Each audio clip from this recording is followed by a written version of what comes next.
before we come to the final piece of the evening, I'd like you to join me in thanking these wonderful group of musicians. I've had an absolute joy playing with them the last 2 days, and they've been absolutely fantastic. So please, a big round of applause for this fantastic band.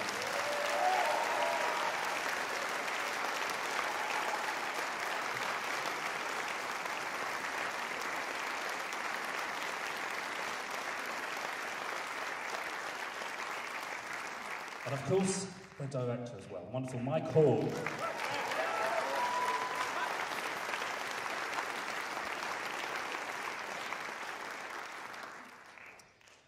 One of the things I found over my years as playing jazz trumpet is taking me all over the world. In fact, the last 3 weeks I've been touring Russia with a jazz festival, and it's wonderful being able to play music with people that you probably can't even speak to.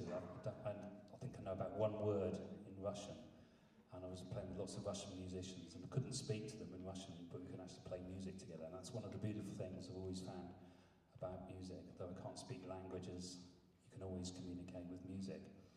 And been very fortunate to travel through South America and Cuba quite a few times, and one of the things that's always impressed me are the different styles of music, and also being able to play with musicians playing in these different styles. Cuban music, I've been to Peru and played with Peruvian musicians, and quite a few of those sort of ideas have rubbed off in my composition.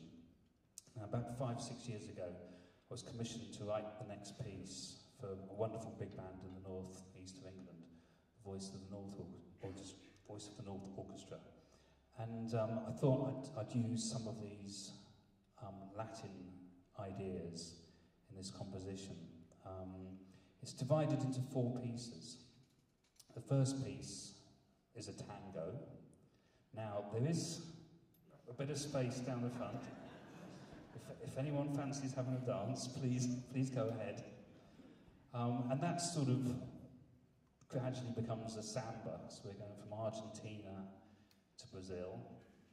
And then the next port of call, although it's actually a swing piece, a lot of the rhythms that I've used are actually based on Cuban music.